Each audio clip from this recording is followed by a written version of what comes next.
You know, she has so much discipline. She was so on point through the whole campaign. It is impossible for me to believe that she's just gone rogue hating on Mitt Romney. I mean, there's a method to this madness. What do you think it is?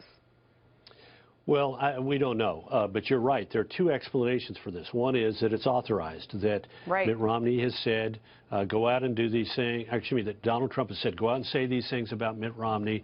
Let's hang him out to dry. I had a meeting with him. We talked about making him Secretary of State. Let's hang him out to dry, and I'll go with somebody else, and we can attribute it to grassroots influence. The other is that she's gone rogue, and she's doing this on her own. She says she's given this advice to Trump privately, and now she's making it publicly. Now, look, I don't know which one it is, and we may never know which one it is, but I do know this. This is destructive. This, first of all, suggests that Donald Trump is weak when his inner core, his closest advisors, are publicly telling people, this is the advice I gave my chief, and he isn't listening to me. So it makes him look weak. Second of all, I mean, is there another explanation, though? I mean, is it possible that it gets the shooting out of the way? I mean, is there anything it gets over with by doing this? Well, sure, but look, you know, if you want a reason to blame it on, yeah, but you're the president-elect. You can always say, I made my choice on the basis of, I thought this would be the best person for the job who is in sync with me on my policies.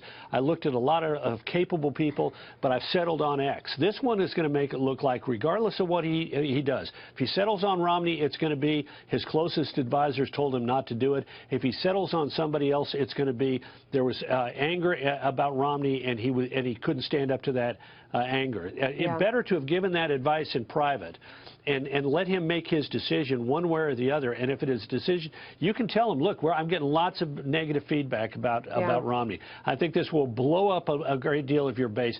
But do that in private, because, look, here's the long-term ramification. Inside the White House, the most important thing that the staff can provide the president is unvarnished advice. But if you have people out there giving their advice publicly as well as privately, it inhibits the free flow of information. Who wants to now walk into the room and say, well, I think you ought to go with Romney, if you've got Kellyanne Conway out there blasting it? What happens in some future issue if somebody feels free to go out and give their public advice, their private advice publicly? Or what happens if the president adopts this as his M.O.? This is going to inhibit the free flow of confidential private advice to the president, which is one of the most important commodities inside the White House.